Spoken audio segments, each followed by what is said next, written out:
जड़े परिव्राजक सन्थ जीवन एक एभली एक मुहूर्त से बितेई नहांती जो मुहूर्त विषया वासना तांकर से समय को स्पर्श करुछि अर्थात माया संसार विषया वासना भीतर दूरे रही से परिव्राजक सन्थ तांकर गोटे संकल्प सूर्य नहीं गले सूर्यास्त हो गले जो गाँव से पदार्पण करेंगे से ग्राम से सत्संग करेंगे यही एक दिन में सन्थ गोटे ग्राम पहुँचले संध्या समय ग्रामवासी माने सन्थ को देखी बड़ा आनंदित हले कहीं कहीं पचारे महाराज आपण आम गाँव कौटी रे कहले मो रहा कथा तुम्हें पचार दरकार नहीं कारण मु गाँ चौपाड़ी रे आउ अल्प समय पर किसी हरि कथा करी जो मैंने शुणापी इच्छा से पहुंच जा गाँव आबाल बुद्ध बनिता आनंदित हो गले बिना निमंत्रण जड़े परिव्राजक सन्थ आम गाँव आज हरि कथा करेंगे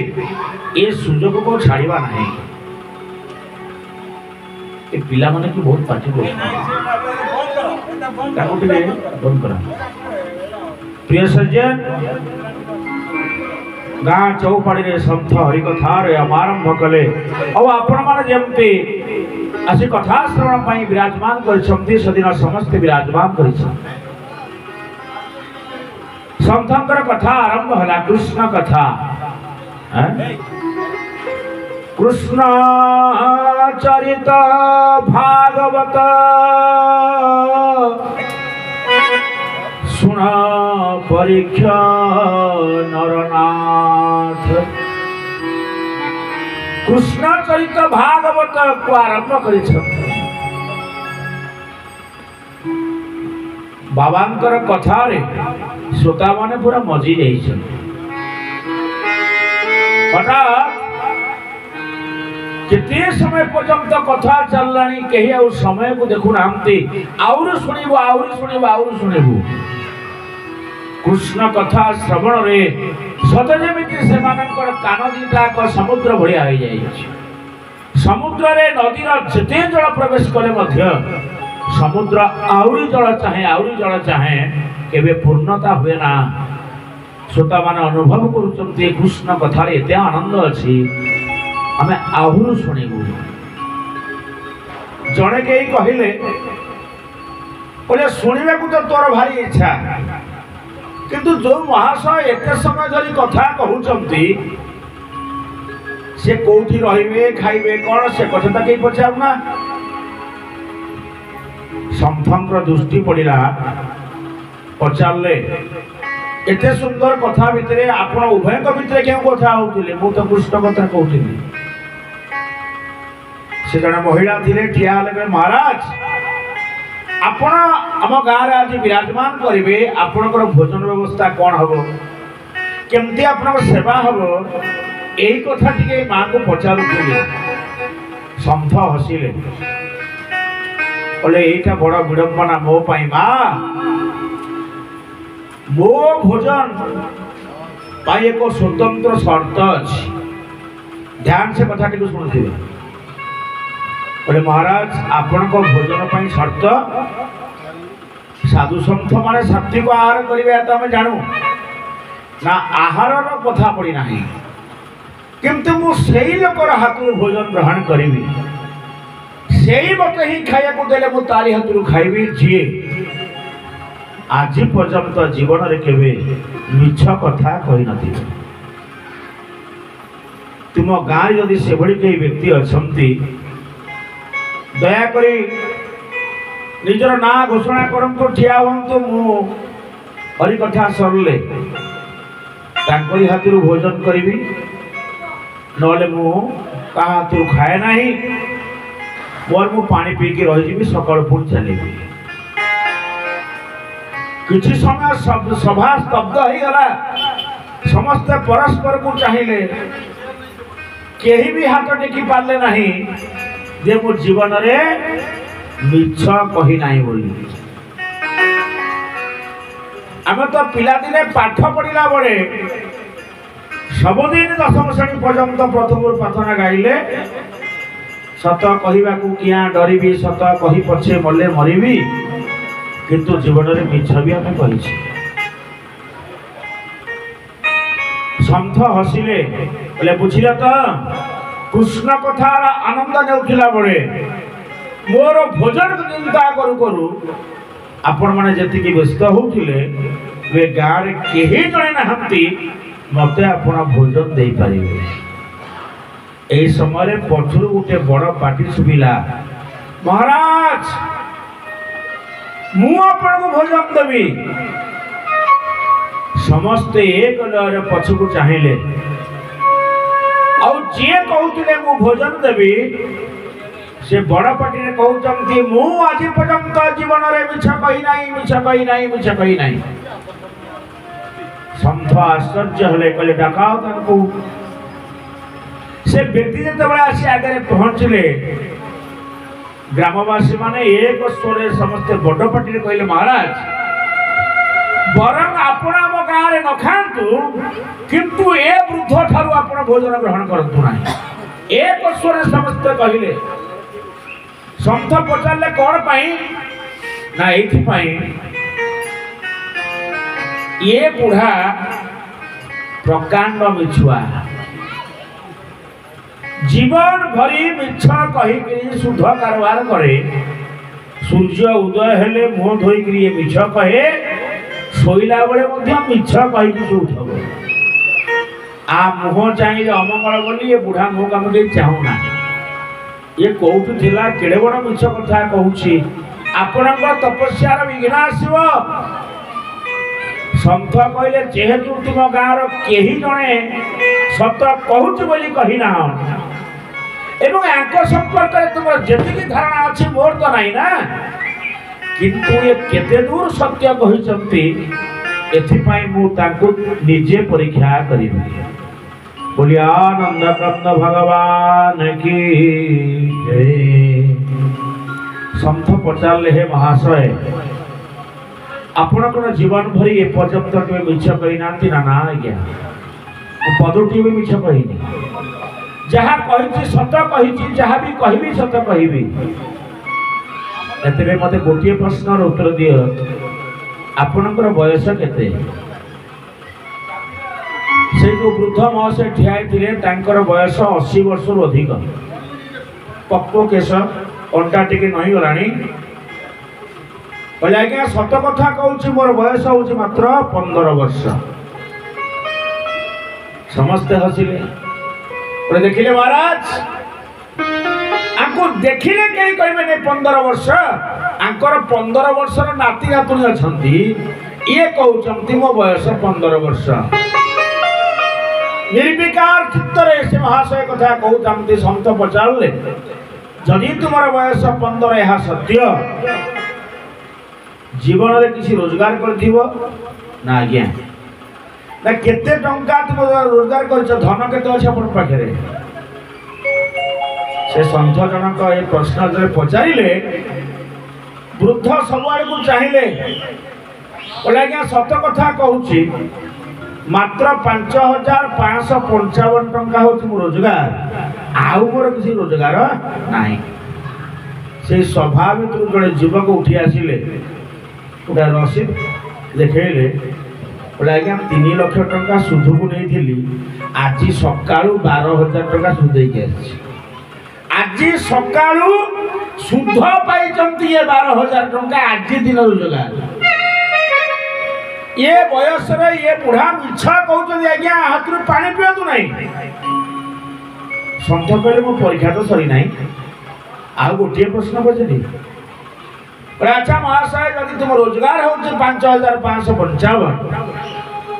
अच्छा तुम किसी संतान संतति अच्छी ना आज्ञा अच्छा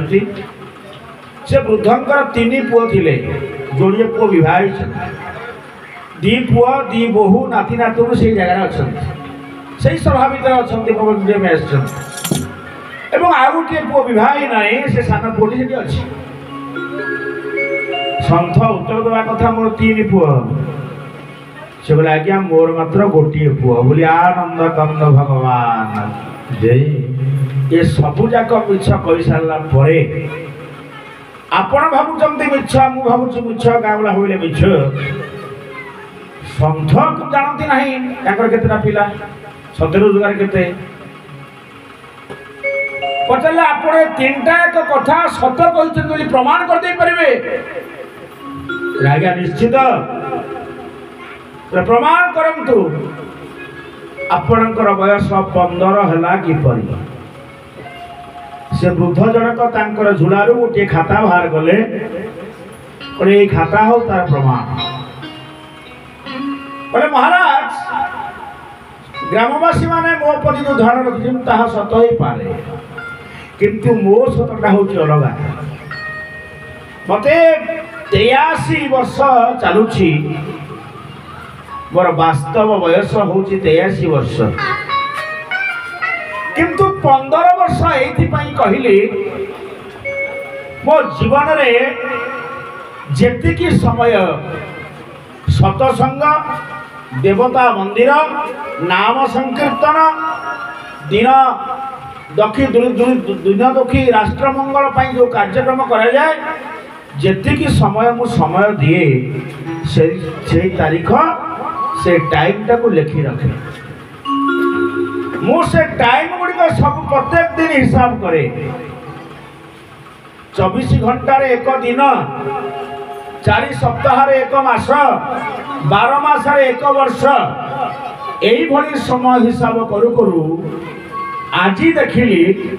আপনার নিকটକୁ আসিলি আজির সময় যেতিকি সময় দেবি সে 15 বর্ষরু অধিকা হয়ে বরং কমিব না। তেমন মো জীবনের বাস্তব বয়স মোর সার্থক হয়েছি মাত্র 15 বর্ষ।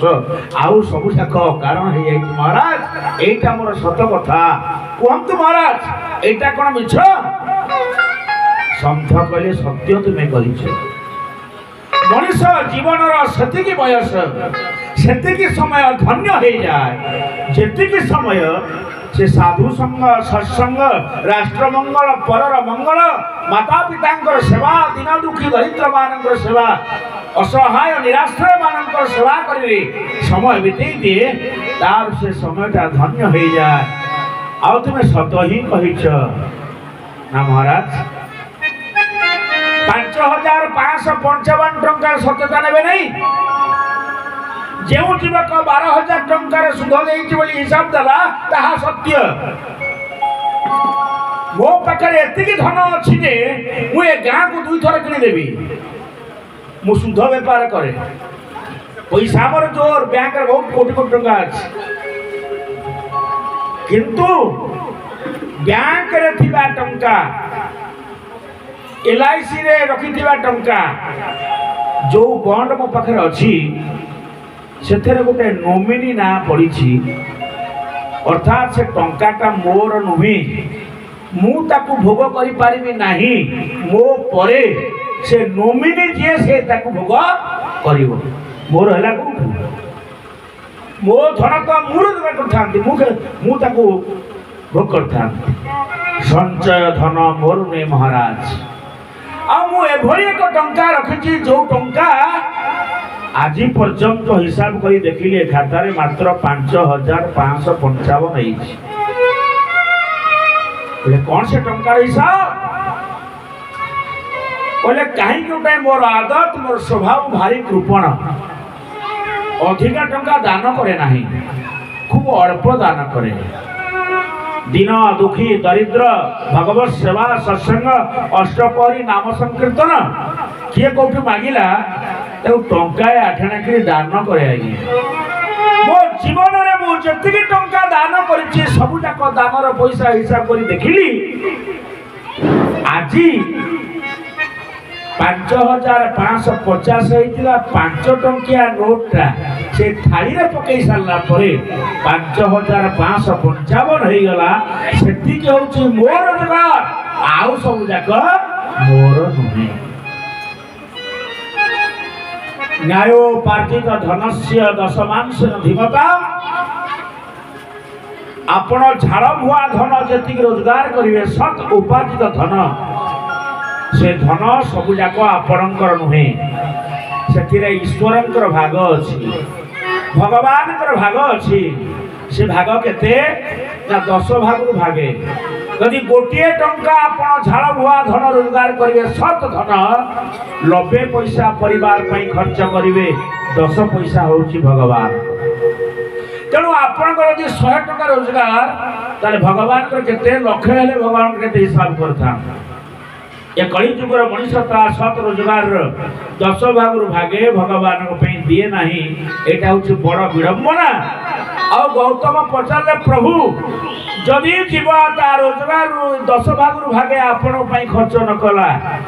आपण कौन करेंगे ना मुझे किसी करी ना तार से धन सुध मूल सहित खर्च हो आनंद कंद भगवान से रोग या डाक्तर या वकिल या कोर्ट या चोर डकैत सबू या जो बाटे हेले सुध मूल आदाय करे बुझे छोट पिला दौड़ी टाणी खाली टे उखुड़ा थोक जन को दौले आज्ञा रामचरित मानस हो जाता पछरे बसवा लोकटा कहला आम पाखे चेंज ना चेंज हेल्ले दबू छुआ छाड़दे आगे रास्ता कम हो सत घटना यहाँ कहले आज्ञा एपटे रास्ता बंद एपटे बुलिकी जाओ से जो गली में पशिले से गली जाऊँगी जे गाड़ी चलाऊ पचारे बोका मो पाखे 120 टका था पिला 10 टका ना कौन पाऊँ 10 टका कहीं चलू कहीं भल है एमती कथा कहीं आगू जाऊँ दीटा टोका ठिया अटकई देले बोले भाई कौन देगल टे गंजे खाइबा कौन गंजे कौन टाण ना देला कौच पूरा एति कह को गोटे भुजाली बाहर कल जा दबू दे ना हाणी पकड़ सी पकेट हाथ पूरा 120 जाक सब नहीं बोले आनंद कंद भगवान की भज भाई मन हरि नाम कंठिकी भज भाई मन हरि नाम कंठिकी जीव गल जमदूत देवे भज भाई मन हरि नाम कंठिकी भज भाई मन हरि नाम कंठिकी हरि बोल आनंद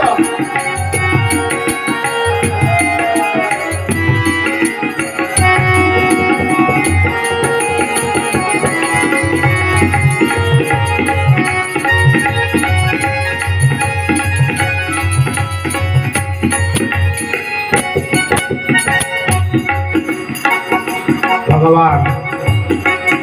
ए हरिनाम घंटी को भजन करने हे बाया मन हे पागला मन तू भगवान को स्मरण कर स्मरण कर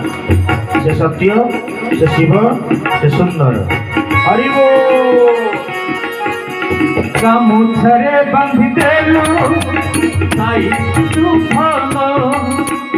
तोर खाई नी कोले आई बुद्धि पूर्ण हरि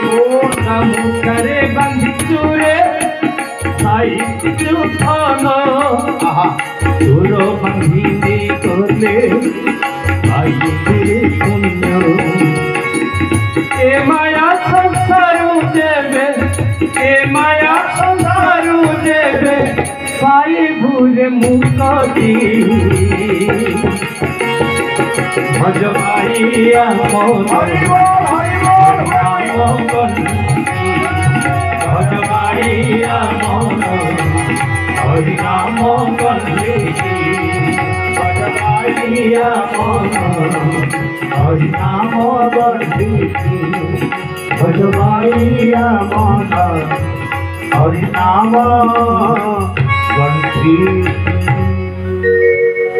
बोले सत तुमे कहिला वास्तव रोजगार जीव जेतिकी दान करे सेतिकी ता रोजगार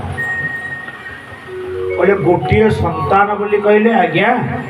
मोर तीनोटी संतान देखुना अरे गोटे केमिति कहूच ना ये कहूँ मो बाप सहित जीवन अपराह्न ये बुझिली ये सान पुओटी को पुओ बोली भावुची कारण से जीवन में कहार अमंगल चिंता करना माँ बापा सेवा करने छाड़ा परे जे देवता पूजा करे से भली पुओ संसार किए पाइब गाधाई सारी से माँ बापर सेवा सारे देवता पूजा डेरी हो बरम बापा माँ गुरु गुरुजन सेवा करे कहारी अमंगल चिंता करे रोजगार अर्थ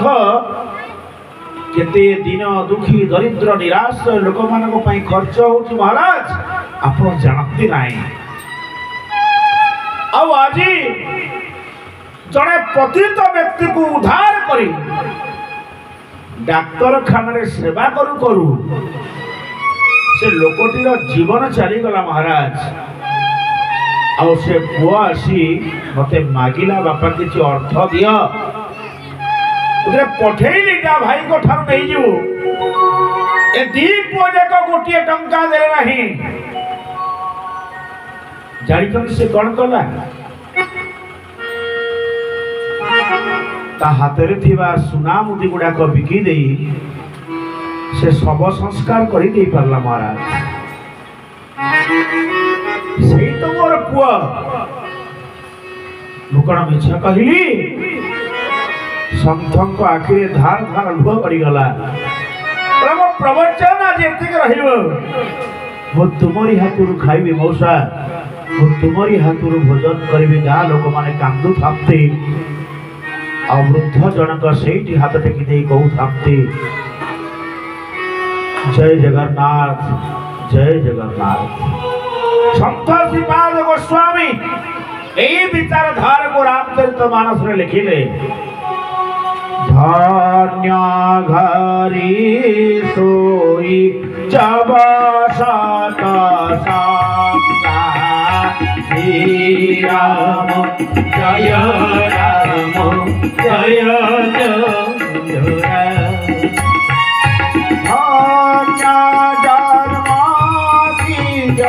भगती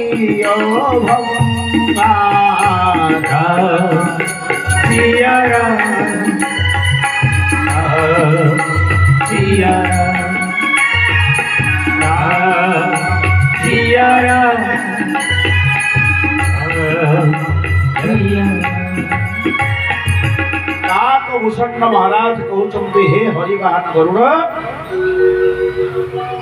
धन्य घरी सोई जब सतसंगा